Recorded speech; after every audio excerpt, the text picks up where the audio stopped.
Obrigado por aceitar o convite. Eu que agradeço o convite. Valeu mesmo. E olha, eu vou falar para vocês, pessoal, a gente tem assim realmente o privilégio, por quê? Pensa num cara que sabe desenvolver coisas em engenharia eletrônica.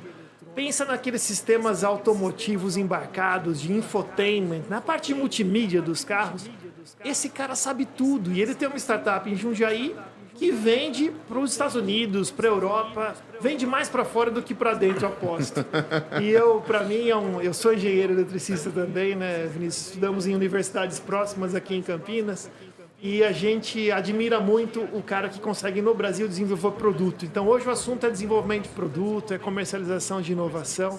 Então, você tem todo o palco aqui, porque você é um cara fera mesmo nisso. Parabéns. Legal, acho até bacana, porque é muito inusitado, até como a gente se conheceu e a conversa que era para ser de 5 minutos, a gente ficou 2 horas conversando sobre tecnologia e tudo mais e como a coisa flui, né? Mas super bacana, vamos explorar um pouquinho sobre vários negócios e várias tecnologias aqui que estão rolando e vai ser legal, vai ser um bate-papo bacana. E por onde você quer que eu comece? Quer falar um pouquinho fácil. Eu tenho só 42 perguntas, a gente tem 40 minutos, então seja breve, são assuntos simples. 30 então, segundos cada uma. Então, a primeira pergunta é importantíssima, né? Como que é empreender aqui em Jundiaí, principalmente com uma área totalmente inovadora, né? A gente tem na indústria da região, Sim. claro, indústrias que têm esse mercado veicular, né? A parte de eletrônica embarcada, mas como é empreender numa área tecnicamente complexa? Eu diria assim, é bem desafiador, porque eu acho que a gente tem ideias super bacanas, super inovadoras. O brasileiro, em geral, tem uma veia muito criativa para esse tipo de produto, para, enfim, o que ele tem no carro. Acho que a gente trata o carro de uma maneira muito particular aqui no Brasil, né? É uma propriedade, algo que a gente tem carinho. Claro. Exato. Que muitas vezes em outros países você não desenvolve essa relação, né, com o carro. E assim, por um lado é muito interessante, porque se cria muito, você tem muitas ideias, mas o Brasil imprime um desafio muito grande do ponto de vista de fabricação de componentes eletrônicos, de engenharia, né, de você ter acesso a essas cabeças pensantes para poder desenvolver esses softwares e criar esses hardwares. Então, é um desafio. Acho que a gente tem uma parte muito legal, que é essa parte das ideias, mas, por outro lado, a gente acaba sofrendo bastante e tem que criar alternativas, enfim, para poder ser competitivo no mercado global, né? E criar conexões, né? Exato. Eu queria que você falasse um pouquinho sobre a ZZ2, que é a sua empresa, e lembrando, né, poxa, que oportunidade bacana vocês conseguiram pegar, né, podendo vender mais para fora, que é um grande desafio, a internacionalização de negócios para as startups. Fala um pouquinho da sede, né, no Brasil, na sede nos Estados Unidos, do processo de produção na China, que vocês conseguiram fazer barba, cabelo e bigode do ponto de vista empreendedor, né? Sim, não, legal. Vou falar um pouquinho da história, como que tudo começa. Eu estou nesse mercado já deve fazer 20 anos e tudo começou com coisas muito simples. Basicamente, eu tinha um carro e resolvi trocar o som do carro e eu falei, poxa, legal, vou trocar o som, mas perdi o controle de volante. E na época que os franceses estavam vindo para o Brasil, Renault, Peugeot, e começaram a trazer esse tipo de inovação, porque não tinha aqui, né? A Volkswagen não colocava, a Fiat não colocava. E aí você tinha os comandos de volante ali e tal. E aí eu percebi, poxa, legal, tô com um rádio mais bacana, que agora já tem CD, porque, enfim, era fita na época, né? Sim. Ou tem conexão de iPod, mas e aí, como é que eu controlo isso? E aí, enfim, eu comecei a pesquisar isso e aí surgiu o meu interesse, né, por esse tipo de tecnologia para saber como é que a gente podia fazer alguns upgrades no carro e manter a parte de tecnologia que tinha, que era controle e tal. E aí isso foi por vários caminhos diferentes, onde aí já não era mais um rádio, era uma tela, e aí as necessidades eram outras, né? Do tipo, os carros começaram a ter câmera de ré, isso não vinha em todos os carros, e até o ponto que os carros começaram a vir com navegação, né? Você imagina quando isso chegou no Brasil e o que acontecia? Não tinha mapa para cá, né? Então, teve todo um trabalho lá atrás de conseguir fazer uma adequação dos mapas para que eles funcionassem nos carros e aproveitassem aquelas telas. Enfim, a empresa veio se desenvolvendo ao longo dos anos e eu acredito que nos últimos 5, 6 anos, a gente começou a perceber determinadas demandas de outros países que tinham sinergia com aquilo que a gente fazia aqui. E é muito curioso, porque enquanto você tem um país que, por exemplo, institui que a câmera de ré é um item obrigatório, no outro país isso não acontece. E o spec dos carros também é muito diferente de país para país. Então, assim, é uma característica pontual do Brasil, né? Como os carros aqui premium são muito caros, né? Os carros têm que vir bem equipados. Então, você não tem carro, por exemplo, normalmente Mercedes sem câmera de ré hoje em dia, e você tem mercados hoje que ainda tem essa situação.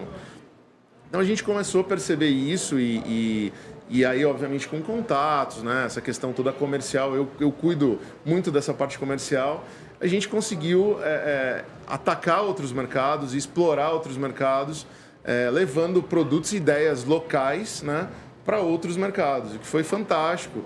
Consegui desenvolver, consegui ter empresas em outros países consumindo um produto brasileiro. Fantástico. Foi super bacana. E eu queria até, assim, para maior clareza, assim, para ficar, porque são assuntos complexos, né? Mas você que está nos escutando hoje, nos assistindo, pensa que você tem aí um carro caro até, digamos uma Land Rover. Sim. 2012. Sim. É um carro de 10 anos. Sim. Super útil, super bacana. Motor, tudo funcionando, tudo beleza. Top, tudo funcionando, bacana. Só que a multimídia que você vê no carro do seu vizinho, que tem um carro popular, às vezes, mas já mais novo, um pouco mais equipado, você não tem no seu carro. Então, a ZZ2 é capaz de implementar funcionalidades em toda uma linha, né, em várias linhas de todas as montadoras quase, implementando funcionalidades que os carros novos já, né, têm como padrão, mas que carros, às vezes, de 5, 10 anos ainda não tem mais, né? Ainda não tinham naquela época e ainda não tem essa opção. Então, a ZZ2 explora isso. Eu não sei se a gente pode chamar isso de retrofit. Sim, mas assim, você investir um pouquinho mais, você tem a sua Land Rover agora com toda a eletrônica atualizada. Exato. Né? E assim, o que é muito legal, e aí assim, as pessoas começam a entender um pouco, é que, por exemplo, você tem lá um Chevrolet Onix novo que tem um Apple CarPlay, que tem essas tecnologias, e você tem uma Land Rover, como eu te disse, já 2012, 2015. 2015, mas... Não, muitos carros hoje ainda, 2016, 2019, sem CarPlay. E é uma tecnologia que todo mundo quer, quem vê funcionando quer ter o produto. E aí, muitas vezes, não é tão fácil quanto assim, peraí, vou comprar um rádio e vou colocar. Porque aquele sistema previa que você controlasse funções do carro, né? Claro. Se a porta vai destravar, se não vai, como que você quer, enfim, a cor ali da iluminação do painel, enfim. Você tem uma série de ajustes, você não pode simplesmente tirar eles do carro, né? Você não troca a multimídia, né? Não tem como tirar ali, né? E aí, com isso, a gente criou produtos para que eles pudessem ser integrados ao carro e que pudessem ter a experiência mais próxima de um carro novo, original, atualizado, inclusive sem fio, wireless e tudo mais, porque é uma demanda, assim, hoje extremamente necessária. Você quer ter o Waze, você quer ter a navegação, porque senão você tem que ficar com o celular pendurado ali no vidro. Claro. Né? Então, é super bacana, porque é um jeito de você dar uma vida nova para aquele sistema que já está cansado, né? Claro. Sistema que já não funciona, não te atende mais. E você tem tecnologia de ponta, como qualquer outro carro zero. Então é uma coisa bem interessante, você está mantendo os carros atualizados, né? Perfeito. E outra coisa que está acontecendo, né? Todo mundo está vendo que a crista da onda agora é a eletrificação, Sim, né? sim. Fala um pouquinho mais sobre a linha de eletrificação da ZZ2, que também está aqui em Jundiaí, vamos dizer, drivando coisas. Sim. Aliás, Jundiaí é uma cidade, né, Vinícius, que tem muito a ver com energia elétrica, né? Sim, Nós sim. temos data centers diversos que se instalam em Jundiaí pela interconexão de redes elétricas, darem uma garantia de que eles vão ficar menos tempo desabastecidos em casa. Redundância, né? Com redundância, exatamente. Então parece que Jundiaí respira essa energia. O que é ter uma empresa de energia em Jundiaí? Então, na verdade, esse foi um outro negócio que acabou surgindo cerca de 2, 3 anos atrás. E os carros elétricos começaram a pintar por aí, algumas iniciativas, né? As companhias de energia investindo verba de R&D para colocar carregador nas rodovias, e até tinha um carregador aqui até pouco tempo, né? Um carregador rápido. E aí, há cerca de uns 2 anos e meio, eu resolvi entrar nesse mundo e acabei pegando um Nissan Leaf para poder fazer alguns testes, né? E, enfim, fiz várias viagens, algumas coisas bem interessantes. Eu cheguei até Foz do Iguaçu, saí de Jundiaí, fui até Foz do Iguaçu com um Leaf. Com o Leaf, olha só. Super desafiador e enfim, isso foi logo quando instalou o primeiro carregador entre Curitiba e São Paulo. Foi uma odisseia, porque eu até me arrependo, porque na época eu deveria ter feito um vídeo, alguma coisa, porque muita gente depois veio, Rio-São Paulo. E tipo, eu fiz uma viagem de 1.400, 1.300 quilômetros. E foi um negócio maluco, porque o carro tem 230, 240 quilômetros de autonomia no máximo.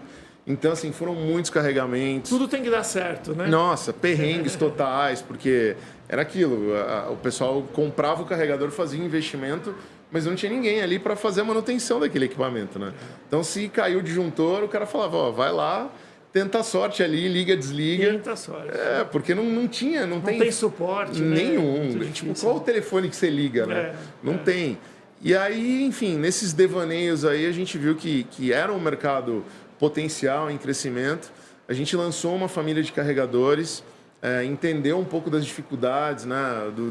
A questão do wallbox, a questão dos portáteis e o quão é necessário você ter um carregador portátil com potência, por exemplo, 7 kW, carregar ele para cima e para baixo para que você possa carregar seu carro. Claro. Então aí veio a questão de adaptadores, proteções, enfim, como isso funciona, compatibilidade.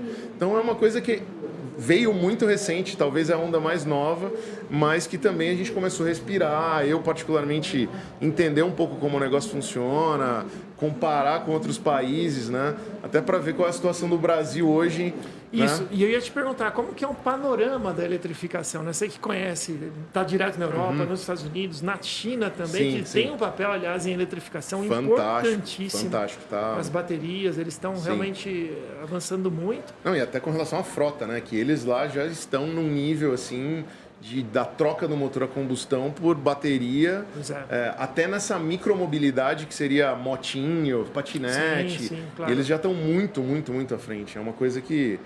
Quais são os próximos passos, você acha, desse cenário da eletrificação? Eu acho muito interessante porque, assim, a gente aqui no Brasil viveu um impulso inicial que foi bancado pelas empresas de energia, distribuidoras, né? Com essa verba que eles tinham e queriam entender um pouco o que isso ia causar na rede deles. Então, a grana veio, os carregadores apareceram, tinham muito poucos veículos. Então, eu lembro que lá no começo, você quase não tinha fila de carro, era uma coisa assim, bem ainda, sabe? O que esse negócio está fazendo aqui? E, obviamente, com todos os problemas que isso também podia trazer. Ou seja, claro. Um posto de gasolina cedia a área, a companhia elétrica colocava os cabos, o carregador, quando aquilo quebrava, não tinha pai, né? Então, não tinha como resolver o problema. O que a gente está percebendo agora, que basicamente esse processo, né, de teste terminou. Então, eles colheram os resultados e começaram a se incomodar, porque começou a ficar um negócio que estava causando mais problema do que resultado para eles, já que não é um negócio cobrado. E agora tem um gap onde as montadoras, para viabilizar a eletrificação, estão investindo pesado. Você tem Volvo, você tem BMW, Audi, pagando pelos carregadores, definindo pontos estratégicos. E essa infra hoje está na mão das montadoras, né, que estão impulsionando de alguma maneira esse mercado.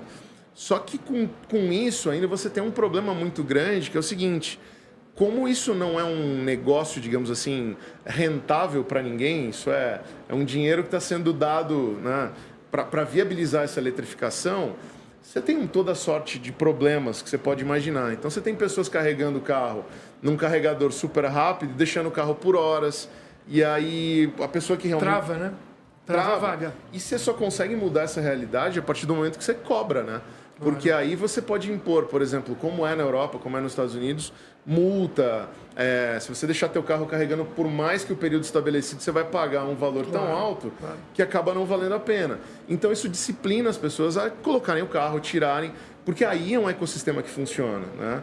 E vai um destaque especial aqui para a Tesla, porque não é pelo carro, mas é pela rede, né? A rede, né? O ecossistema. É um negócio fantástico. Então, assim, da facilidade de você plugar o carro para carregar e você já ter tudo isso integrado com a tua conta, com o teu cartão de crédito, não tem que pegar um aplicativo, escanear um QR Code, levar mais 20 minutos. É uma coisa que, assim, é super intuitiva, natural. Você já vê na tela do teu carro ali o quanto que você está gastando de energia, né? A rede, a disponibilidade de cada ponto de carregamento, se está ocupado ou se não está. Então isso torna a experiência... Toda a inteligência do sistema. É né? fantástico. Inclusive a API, né? Para você que adora essa parte, imagina. Para poder trocar esses dados e, enfim, compartilhar essas informações com outros sistemas e tal. Que é o que eu acho que, na verdade... vai ter um trabalho muito grande dentro do resto da indústria, né? Que não tem a infra, né? Que você tem os operadores. Então, hoje, Europa, Estados Unidos, você tem uma Electrified America que, tipo, tem a parte de carregadores, tem um monte de rede. Na Europa, a mesma coisa. A Enel X tem redes e redes lá. Enfim, mas ainda não é algo tão intuitivo. Você tem um aplicativozinho, se você chega desavisado num lugar e você não tem um aplicativo, você vai levar lá seus 20, 30 minutos. Entre baixar, fazer o cadastro, colocar seu cartão. Enquanto na Tesla, você só chega, põe para carregar e acabou. Então, mas é um contraste muito grande. E aí você percebe que não é o carro pelo carro, né?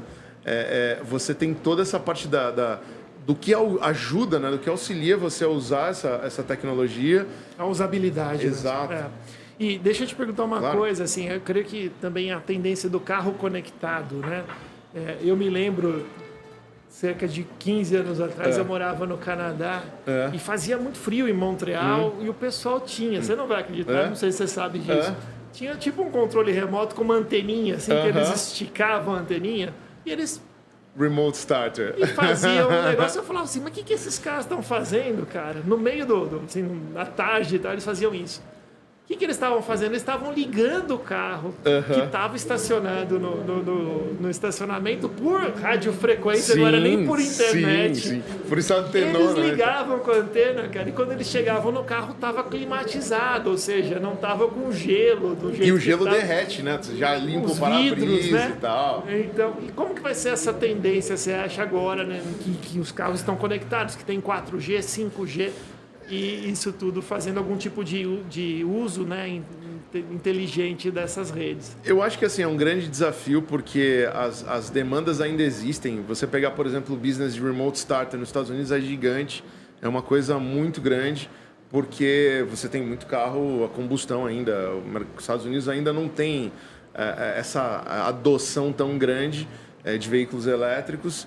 E você começa a ter que atualizar essas tecnologias, né? Então, o que era 15 anos atrás uma anteninha lá e tal, os caras passaram para um aparelho mais simples e tal, e hoje já é um app. Então, você já tem um chip lá, por exemplo, um LTE dentro de um módulo dentro do carro, e você tem comunicação de 2 vias onde você quer que você esteja. Então, você consegue travar o carro, destravar, ver a temperatura. Então, isso é uma coisa que faz muito parte do nosso mercado. A gente não implementa aqui por uma série de razões. A gente já teve uma ideia muito parecida com isso para climatizar, para gelar o carro, né? Claro, no Brasil. No Brasil, mas aí você tem outros entraves, porque a maioria dos carros aqui são manuais e tal. Lá, como o mercado, a maior parte de carros automáticos, fica tudo muito mais fácil. Mas, enfim, a tecnologia está aí e agora se usa 4G e você tem muito mais controle sobre o carro, né? Claro, então, está ligado, onde que está, a posição do carro, e isso é muito legal. E agora, indo para os veículos elétricos, uma situação dessa ainda fica muito mais tranquila, porque você pode estar ali com o carro, não vai estar emitindo poluente nenhum, pode estar numa garagem, inclusive, climatizar, enfim. Então é uma coisa que é muito legal. E à medida que essas novas tecnologias, né, elas, eu acho que é uma tríade, sabe? Porque hoje os carros novos trazem tecnologias mais avançadas. Então você compra um carro hoje, você tem, né, um aplicativo para abrir, fechar, climatizar e tal. Aí você pega essa ideia, você tem um carro mais antigo. Aí você tem novas tecnologias de comunicação. Hoje você, sei lá, 4G, 5G, Wi-Fi, que seja. Quando você começa a colocar todas essas coisas juntas, você consegue criar um produto para permitir uma atualização, um retrofit de um carro antigo. Total. Então, isso é muito motivador. Por isso que eu, particularmente, gosto muito de estar em contato com carros novos, entender essas novas tecnologias que estão por aí e ver o tão quanto é possível, né, trazer isso para um veículo mais antigo. Então, é muito legal. Eu realmente acho que tem muito espaço para isso. E é um jeito também de você manter um carro que talvez seria descartado e tal, rodando por mais tempo, com funcionalidade e tal, porque, enfim, né? E olha, tem muito carro que sai até hoje sem Android Auto, sem CarPlay, então tem muita oportunidade aí. E acho que essa tendência da mobilização e do carro conectado vai ser cada vez maior. Deixa eu explorar outro aspecto importante, se você puder compartilhar um pouquinho com a gente, sobre a internacionalização da empresa, né? Como foi sair de uma startup, começar a vender fora, estruturar uma cadeia de produção lá fora? Não, assim, foi bem desafiador. Eu acho que desafiador é a palavra que mais define. A gente, quando você começa a se deparar, à medida que você está no mundo dos negócios, né? E você tem outros players em outros países, e é que nem você está dentro do grupo, né? E você está conversando com outros empreendedores e vendo as dificuldades. E aí quando você senta com, de repente, um cara que está na Europa, um cara que está nos Estados Unidos, e tenta entender um pouco das dificuldades dos caras, você vê que a gente realmente está num patamar assim mais elevado de dificuldade, né? Então, aqui a barra está mais alta. Então, assim, dificuldade logística, né, para você poder trazer o produto para cá, dificuldade de profissionais, né, para você conseguir criar e tudo mais. E eu acho que exportar é uma coisa ainda que é um passo à frente, porque quando você tem um produto que parte dele é importado, trazer esse produto para o Brasil, nacionalizar e depois mandar ele para fora, isso tem um custo, né? Burocracia. Uma burocracia muito grande. E assim, você está competindo com China, você está competindo com outros países que têm mais tecnologia e talvez condições tributárias, digamos assim. E logísticas também, né? Você coloca uma coisa com frete barato, com rapidez, né? Total. Por exemplo, alfandegária, inclusive. Então, assim, você pega, por exemplo, a gente tem filial nos Estados Unidos aqui, o mesmo produto que sai da China, né, e vem para cá, que leva, assim, tempo recorde, 10, 15 dias, nos Estados Unidos você tem ele em 3 dias, né, em 4 dias. Então, a gente acaba sofrendo bastante, porque você tem uma barreira alfandegária que é muito mais lenta, você tem, não tem uma malha logística tão boa para voos, e enfim. Claro. Então, é um grande desafio. Assim, é possível totalmente, mas é uma coisa que você tem que realmente pensar, analisar, conversar com outros empreendedores, né? E que dica você dá, assim? É conseguir um sócio local? Como você vai numa China e consegue selecionar um fornecedor? Eu imagino que isso deve ser uma coisa bastante complexa. Cara, o que eu recomendo bastante é feira. Eu acho que feira é uma coisa fenomenal, porque você consegue estar em contato com os fornecedores, você consegue trocar ideias. Tocar no produto. Exato. Você consegue, enfim, entender um pouco mais a fundo a história daquele fornecedor. Eu acho que ir até o local é a melhor maneira. Então, hoje você tem inúmeras ferramentas por internet, mas eu acho que nada substitui aquela visita, aquele contato. E para quem quer exportar também, feiras em outros países, né? Porque aí você basicamente consegue entender, dentro daquele teu segmento, quais são as feiras relevantes e começa a viajar e começa, enfim, participar de conferências e tal. Então, acho que esse é o primeiro passo. Porque aí você tem, enfim, superado a questão tributária, logística, que é uma coisa que, enfim, é desafiadora. É um mas custo só. Você vai lidar com isso, você vai aprender. O importante é ter o negócio, né? O negócio é mais importante que o custo. Exato, porque aí uma vez que você vê a oportunidade do teu produto em outro país, uma vez que você tem os contatos comerciais... Os distribuidores. Exato, aí fica... É uma questão de como trabalhar, né? Como articular a melhor maneira de fazer esse produto chegar no mercado. Mas eu vejo que assim, o Brasil é uma excelente referência para ideias, inovação, com os maiores desafios que a gente possa ter para trazer essa tecnologia para cá, mas a gente tem ideias muito criativas. Eu acho que é um país que pensa realmente fora da caixa e consegue surpreender, sabe? É uma coisa bem legal. Boa, deixa eu pegar, inclusive, essa vertente das cabeças, né? Nós estamos em Jundiaí, entre São Paulo e Campinas, né? Nós temos essa perna em Campinas, mas estando numa cidade, né, que está exprimida entre dois grandes centros, né? Como é essa disputa pelos cérebros? O que você enxerga como você consegue ter na ZZ2 as melhores cabeças, mesmo que não estejam eventualmente fisicamente? Eu acho que assim, a gente está muito privilegiado, digamos assim, em termos de localização, porque a gente está mais próximo dos dois grandes polos aqui do estado, né? Você tem faculdades fantásticas em São Paulo e em Campinas, Unicamp, né? Não tem nem o que falar. Enfim, eu acho que isso acaba privilegiando bastante a gente, né? Óbvio que hoje, depois da pandemia, todo mundo aprendeu a trabalhar remoto e isso também faz maravilhas, porque às vezes você tem uma pessoa que está em outro estado e que está no teu time e a gente tem isso na empresa, é fantástico. Mas assim, você estando no estado de São Paulo e estando nessa localização, acho que Jundiaí é extremamente privilegiado, né? Porque você consegue encontrar ótimos profissionais. Essa posição estratégica entre São Paulo e Campinas faz com que tenham pessoas de alto nível, né? E muitas vezes pessoas que estão buscando oportunidade aqui em Jundiaí por qualidade de vida por também. Qualidade de vida. Claro, isso é uma coisa muito frequente.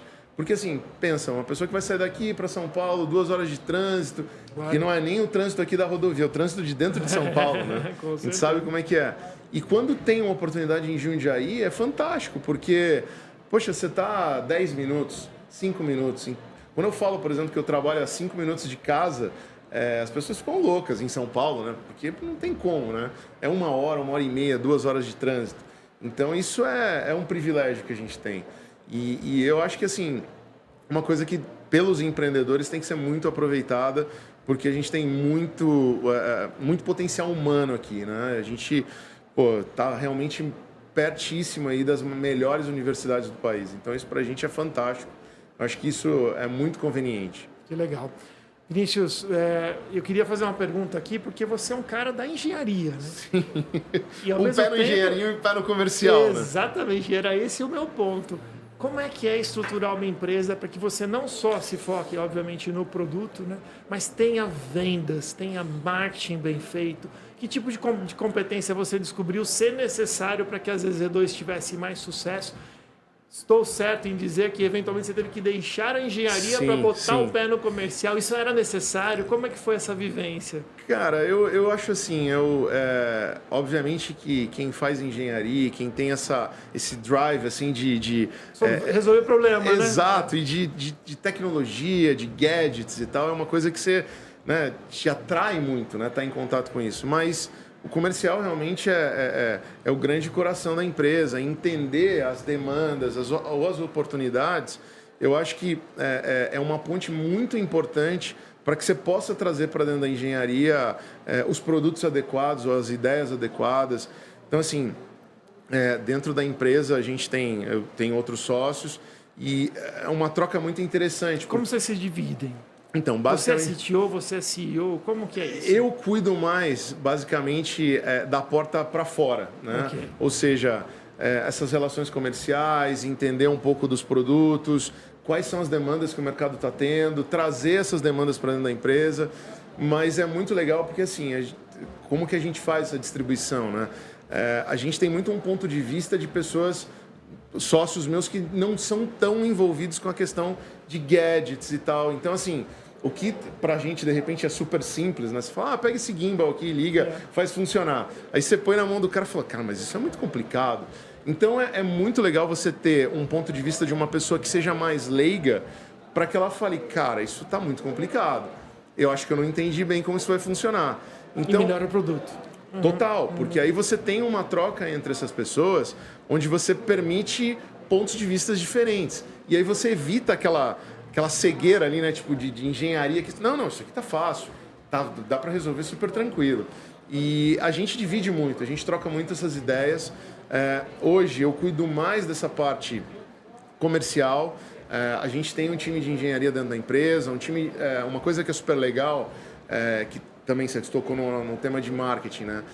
A gente sempre teve muita dificuldade em explicar um negócio tão complicado, por exemplo, para uma agência, né? Que sei lá, é uma coisa mais...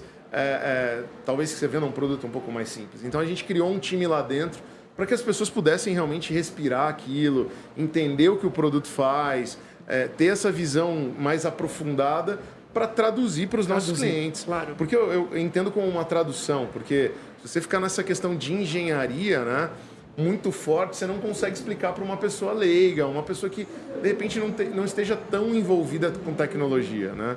Então, eu acho que esses são os grandes desafios. Mas voltando à tua pergunta inicial, eu acho que o mais fundamental de tudo é estar em contato com o mercado, estar em contato com os clientes, ver o que o mercado pede, criar ideias com os teus clientes, porque muitas vezes os próprios clientes, poxa, queria alguma coisa inovadora, e esse contato é o que realmente é um grande motor do direcionamento comercial, de marketing, de tudo. Então, eu acho que isso eu acho fundamental, o contato... E fica essa dica até para os empreendedores, né? Não desenvolver pela tecnologia ou porque é uma coisa desafiadora para você.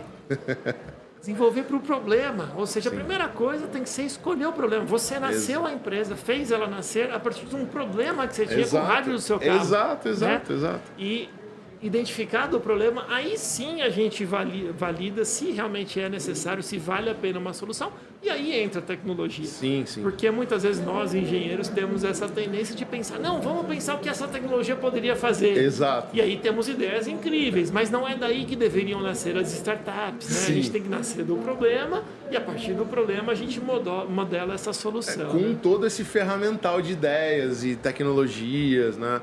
Então, acho que isso é muito importante, porque senão você, às vezes, cria um produto que é fantástico e tem um senso de satisfação muito grande. Né? Incrível, né? A gente se satisfaz com aquilo, mas que, de repente, na aplicação, no dia a dia, é uma coisa que não tem pegada, né? E tal. Então, é um dos pontos que eu acho super fundamentais, assim, você ter essa conexão com o mercado, entender o que as pessoas estão pedindo, entender os problemas das pessoas, né? Exato. Esse contato próximo é justamente, me conta o que dói, né? Qual o seu grito, qual a sua dor, qual o seu problema, e aí eu posso ajustar isso no meu produto. E aí, né, voltando, por exemplo, você pega esses temas dos veículos elétricos, quanto problema, né? Você resolve uma questão, mas você cria outras. Essa ansiedade do cara não saber se vai dar para chegar com a energia e entender, poxa, mas como é que eu posso melhorar isso? Que tipo de feedback eu posso trazer? Que produto posso melhorar? Então, isso é muito legal. Eu acho que, à medida que a gente arruma algumas coisas, outras vão se encaixando, né? E aí a gente consegue criar soluções que linkem essas coisas, né? Legal. E um assunto super legal também, investimento. Vocês não precisaram, acho, de investimento externo para montar a empresa. Não. Mas você acha que tem investimento disponível para escalar empresas na área de engenharia aqui no Brasil, como vocês estão fazendo? Cara, eu acho que o tema de investimento aqui no Brasil sempre foi uma coisa muito difícil, né? Eu acho que, em linhas gerais, hoje, sim, você tem fundos aí que estão muito mais disponíveis a investir em startups e tal, mas quando o capital é teu, a grana é sua, ou você tem que ir através do caminho tradicional, de bancos e tal, o Brasil não é digamos assim, uma facilidade também para isso, né? Então, o dinheiro é muito caro aqui. Então é uma coisa que realmente trava um pouco, acho que, o crescimento das empresas. Eu não posso falar muito de investimentos de fundos e venture capital, porque no nosso caso foi tudo aplicou, né? privado. Sim. E tal, a gente não abriu nada, mas eu imagino que seja desafiador. Agora, acima de tudo, o dinheiro no Brasil custa muito caro, né? A gente vê as taxas de juros e tudo mais, então tem que ter muito cuidado. É escasso, né? Então você tem que realmente trazer uma coisa funcional para poder escalar. Então eu acho que o desafio aqui é bem grande. Comparativamente, eu acho que eu tive essa oportunidade de poder entender um pouco como as coisas funcionam em outros mercados, e eu percebo que aqui realmente no Brasil a gente já está mais preparado, a gente já nasce mais preparado Claro. quando cria uma empresa, porque os desafios são muito grandes, né? Você tem que pensar em fluxo de caixa, o custo do dinheiro, o investimento. Quando você tem equipamentos, né, que precisa importar equipamentos para fabricar, isso é super caro aqui no Brasil. Então, é desafiador. Mas eu acho assim, todo esse rol de desafios... Nos torna mais fortes. Não tenha dúvida. Eu acho que o brasileiro é muito preparado. O brasileiro, ele consegue ter criatividade.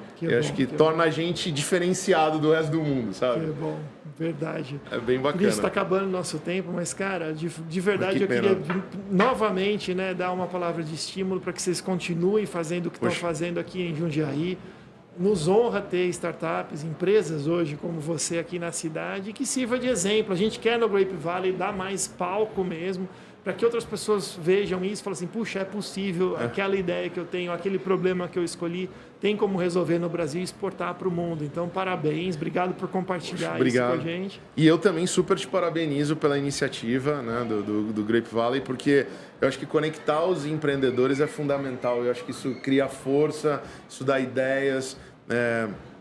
Eu acho que você cria um ambiente muito favorável para que as pessoas debatam e possam discutir sobre temas de interesses que são comuns, né? Então, muitas vezes você facilita o processo, o caminho, dando oportunidade para alguém falar sobre um tema que vai esclarecer para muitos empresários. E vai ecoar, né, na cabeça de muita gente. Exato. Então, você que está nos assistindo aí, está feito o convite também, né? Toda primeira quarta-feira dos meses a gente se encontra.